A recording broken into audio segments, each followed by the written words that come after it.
In this module, we are going to discuss about a domain which is quite similar to the single peak domain, yet a little different. So this domain is called the task allocation domain, and the name suggests that we are going to allocate some task. So in this setting, we are going to assume that there exists an unit amount of task which needs to be shared among n agents, and every agent gets some share such that the task is completely assigned to all the players.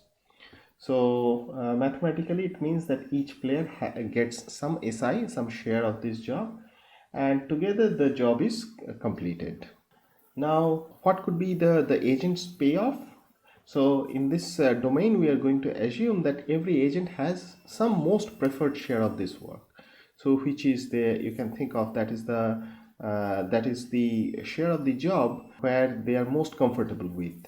Any larger share will be overworking for them and they won't like it. Anything less than that is also not beneficial for them. So why did we choose? So let me just try to motivate that this kind of a setting using an example. So suppose this task has some rewards. So it's some work for which every individual gets some hourly wages. So the wage for every unit time could be something like W.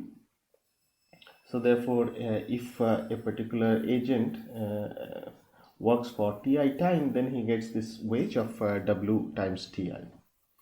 Now that's not all. The task also has some costs. So if the agent is working for this on this task for a very long period of time, he might be physically tired, or maybe he has less free time, etc. So which can be modeled using a quadratic cost as shown here. So there is some multiplier, and if TI is the time spent on this task, the total cost is CI times TI square. So you can think of that the net payoff for this agent will be W times TI, which is the net wage that he gets for working on this task for TI time. At the same time, it is CI times, so it will be CI times TI square, right? And you can clearly see that this is going to get maximized. So this is a curve which has a maximum point, and then it comes down, and this maximum point is nothing but this TI star. So that is primarily the motivation. So anything below TI star is not beneficial for this agent because it can still get more wages and the cost is not significant. So therefore he will not be happy with this share. At the same time, in this region, this is the place where the cost takes over. The wages is not increasing in the same rate, rather cost is increasing quite rapidly. So there they will still not like it. So this is the sweetest point for this particular individual that he prefers the most. Now what we are going to use, so you see that there is a single peak here as well, but the single peak is not over the alternatives, rather it is on the share of the task. So this is a fundamental difference. So to understand this, suppose you have two alternatives. Suppose there are three players. Player 1 gets the share 0.2, player 2 gets 0.4, and player 3 gets 0.4. And in the other allocation, player 1 retains the same share of the task. Player 2 and 3 gets a different share. Now from the point of view of player 1, this player will like both these outcomes. So you can consider that this is an outcome, let's say A, and this is another outcome, let's say B. So for player 1, A and B are equally preferred. But you cannot have a common ordering. So because this will be a plane in the three dimensions. On that plane, you cannot really have an alternative, an ordering over the alternative on which everybody will have a single picked preference. So if you want to, it's instructive to look at the diagram. So if you consider these three players as three dimensions and their shares, So there, the task allocation essentially lives on this space, which essentially is this hyperplane. And for some player, you can actually have this planes where player 1 is having the same preference, and it will fall in either direction. But we cannot really put an ordering over all the alternatives on this space such that every player gets some single pick according to that common ordering. So this is slightly different from the single pick domain that we discussed before. Okay, so let us now denote this domain of task allocation with this notation of T. Very similar to what we used in the context of single picked, we use that script S. So here you can see that T is obviously the subset of the complete preference ordering. We are not allowing all possible preferences over all the alternatives, and therefore certain alternatives are never allowed. So therefore it's a domain restriction of the complete preference. Now the social choice function in this context is mapping this T to the N. So for every player they are picking their preferences from this domain T, and the social choice function is mapping that preference profile into the allocation space. Now if you want to write allocation formally, so allocation is nothing but all those collections, so S1 up to Sn. So this is the share of the task that each of these players get, such that all these SIs belong to 0, 1, and then you take the sum over SIs that is always equal to 1. So this is the set that we are considering. So therefore, whenever we pick a particular preference profile from this domain of task allocation, the social choice function can also be written in this decomposed form, where if I of p is denoting the share of the task that player I is getting. So therefore if I of p belongs to this interval 0, 1, and of course summing over all this shared task, it should be equal to 1. So we'll also use this shorthand of p of I, lowercase pi, to denote the peak of player I over this share of task. So in the previous example, this ti star is essentially the pi for player I. That's the peak that player I likes the most. Now let us revisit some of the definitions that we have also defined in the other contexts. So let us define it in this domain. So Pareto efficiency is one property that we are going to discuss. So we will call that a social choice function is Pareto efficient if there does not exist another share of a task that is weakly preferred by all agents. So look at the notation. It says that there does not exist another allocation such that that particular allocation is weakly preferred to the current allocation which is given by the social choice function for all the agents, and there exists some agent for which this preference is strict. So it strictly prefers A over the current allocation f of p. So if no such allocation exists, then we'll call that f is Pareto efficient. So let us now look at some of these implications, and that will help us understand this the property of Pareto efficiency better. So what can happen? So there can be only 3 cases here. The picks of all the players, they can sum to 1, in which case we are in a very nice situation where we can just give each individual their most favorite share of the job. Okay, so just to clarify that the job is just the real line segment from 0 to 1, and it does not really matter who gets which interval among that 0 to 1 interval. It only matters that what is the length of that interval. That is what we call by the share of the task. So that's a kind of an assumption that we are making. So it does not really matter whether you get 0 to 0.5 or 0.5 to 1. The share of the task is 0.5, and that's all matters. Okay, so this PI means that what is the most favorite share of this work, and if it turns out that this sum is equal to 1, then everybody can be given their most favorite share, and that is quite naturally. You cannot really improve over in this, because everybody is getting their most favorite share. Any other allocation will actually make at least one of them strictly worse off. So that's the easy case. Now let us look at the second case, where the sum of these picks is actually more than 1. So this is the situation where people are willing to work more than we actually need. Their favorite pieces, their favorite shares of the work is actually more than the total work itself. So therefore we cannot really allow everybody their picks, because then we'll have the sum of these shares, if summation over fi of p will be more than 1. That we cannot do.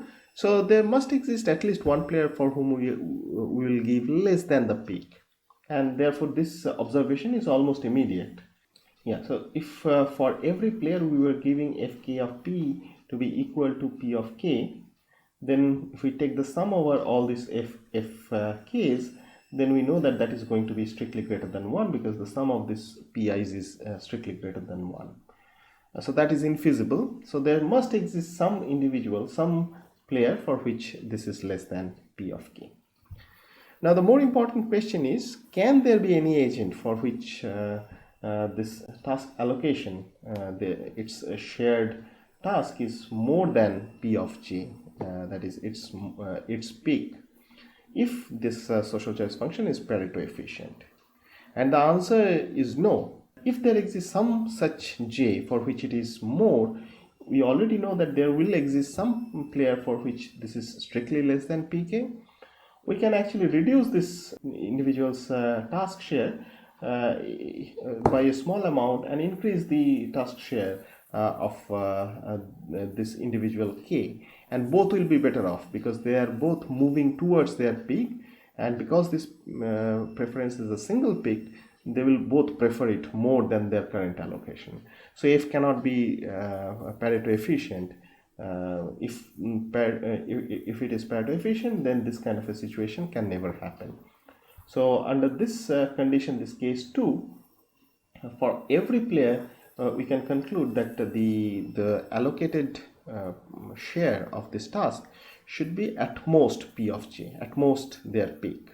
So people will be underloaded. All the people will be underloaded, because we already have too many people who are capable of completing this job. So a very analogous situation, a complementary situation, occurs when we have underloading situation. People, there are not sufficient people who can complete this job. Then we'll have to overload everyone, and that is this observation. So the allocated task should be at least as much as their peak. Okay, now let's come to the next property, which is the anonymity property. We have also discussed this in a different context, but in this context, let us focus on this notation. So what this right hand side means is that this is the share of agent j when the preference profile is p. Now when we are doing a permutation, so we know this p of sigma. So what was player j's preference in the original preference profile p now becomes sigma j's preference in the modified preference p of sigma. And what we are looking at is we are looking at this transformed player's share of the job in this transform profile that should be exactly equal to the share of that original player in the original profile. So maybe this is a little more complicated to understand. It will take a bit of time to understand this notation. Let us look at an example to illustrate this point. So suppose we have 3 players, and here is the permutation of all these players. So player 1 in the original game is now being called player 2. So the level has changed. Player 2 becomes player 3, player 3 becomes player 1. So if the original preference was this original profile, so where this 0.7 means that is the peak of player 1, that is the task share. 0.7 is the task share that player 1 prefers the most. Similarly, 0.4 for player 2 and 0.3 for player 3. Now what happens in this transform profile? We know that now the player 1 in this new game is originally the player 3 of the original game. So the preference that was here will now become the preference of player 1 in this case. Similarly, player 2 is the player 1 in the original game, so therefore that preference comes here. And the last one is the player 3 in the new game is the player 2 in the original game. So that becomes this. So this is the transformation of the preference profile when sigma is applied. Now what anonymity says is that if you look at player 1 in the original preference profile, then that will be same as player 2, because now in the new game, player 2 is equivalent to player 1 in the original game, and also in the transformed, when you look at the transformed preference profile, look at player 2, he should also be assigned the same share of the job. So in simple words, all that matters is the share of the job. The agent identities do not really matter. That is what we will be denoting by the notion of anonymity in this task sharing game. Now we can think of different social choice function in this context. Let us try to brainstorm a little bit about what are the pluses and minuses of certain kind of social choice functions. The first thing that comes to mind is something like a serial dictatorship. Here we are just trying to cut the complete task in some sequential manner, fixing a predetermined sequence of all these agents. And now every agent is given either their peak, so as long as there is sufficient amount of task left, we give them their peak, or at the end we give the leftover share. So if it turns out that we have the peak is not, the sum of the peaks is not sufficient to cover the whole job, then the last agent is going to be given the complete leftover share, so which could be much larger than its peak. Let us try to think about what are the properties of this serial dictatorship. So as if these are dictators which are put in some order, and they are dictatorially picking their most favorite share and leaving the allocation space. The last person who is coming is essentially having the worst possible leftover share. Now you can see that this is Pareto efficient because of the reason that if this sequence is fixed, the player who is getting the first, that's the best allocation that he can get. So there does not exist any allocation which can better his allocation, so it can only get worse. For all the players except the last one who got the leftover share, they are not going to trade. So essentially their allocations are their peaks. So there is no better way of getting another allocation without hurting them. So this is quite naturally Pareto efficient, this serial dictatorship. This is also strategy proof, because for the once the sequence is fixed, there is no reason why the first series of people will misreport their allocation, because by doing so they will be given a different share which they do not prefer. And for the last player who is getting the leftover job, he has no choice. I mean, his peak does not really matter. He will be always given the last one. So it will be weakly beneficial for everybody to report their peaks truthfully, because they might get lucky and they can get their favorite share. In the case they do not get their favorite share, they cannot really change the allocation. But you can clearly see that this mechanism is not anonymous.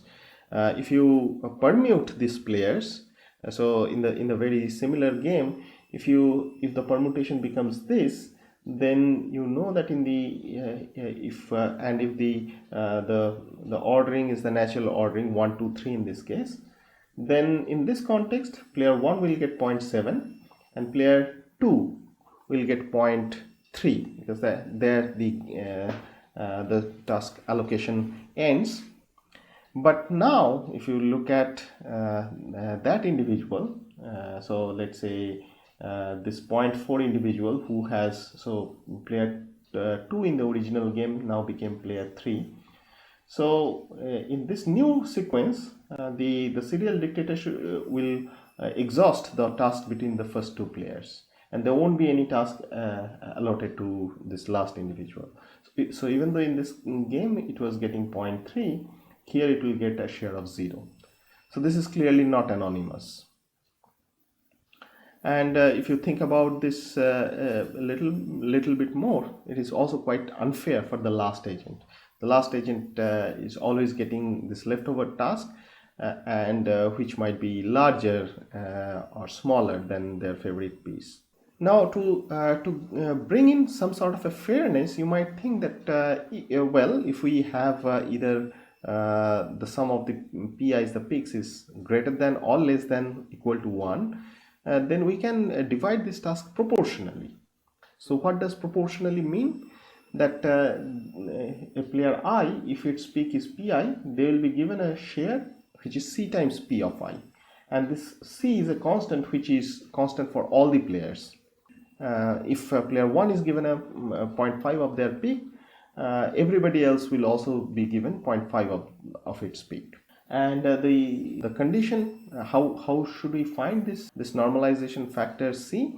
Just by taking the sum of C times P of I to be equal to 1.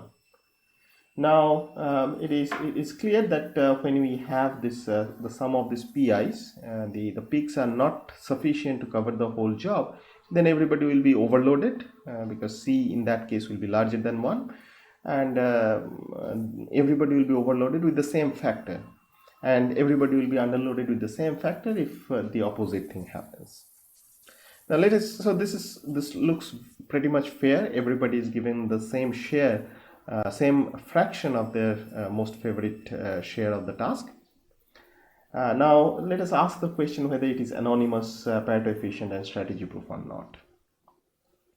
Now we can see that this is anonymous. All that matters is the peak. As long as you have the same peak in two different, the agents having the same peak will get the same share.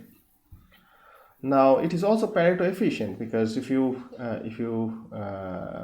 try to improve on anyone else, so everybody is getting C times P of I, and if you want to increase someone's, you'll have to hurt someone else's, and because these peaks are single peaked, so if you want to, so the only way you can make someone happier is by dragging that allocation towards the peak, and that means that you'll have to drive someone else away from the peak, and that will automatically make sure that this current allocation is a Pareto efficient allocation.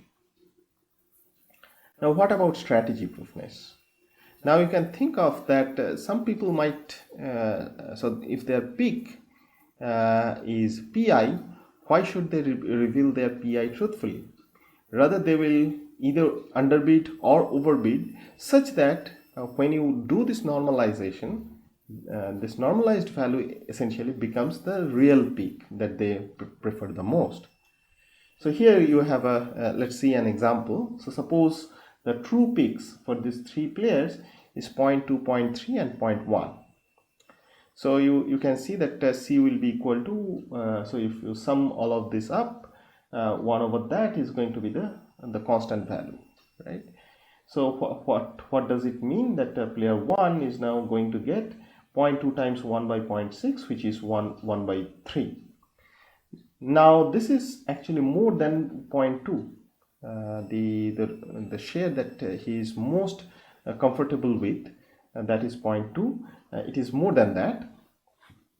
Now the player 1 can actually misreport and say that my peak is actually 0.1, in which case C becomes 1 by 0.5, and you can check that player 1 in that case will get 0.2. So it's just 2 times of 0.1, you'll get 0.2. So, and that is the true peak. So if player 1's peak is this, and again we are assuming, whenever we are assuming strategy proofness, we are assuming that this player can actually observe or knows the preferences of the other players. So in that context, player 1's best response will be to report 0.1 instead of its true peak. And that makes this mechanism not strategy proof. So proportional is fair, as we have argued. It's also anonymous and Pareto efficient, but it is not strategy proof.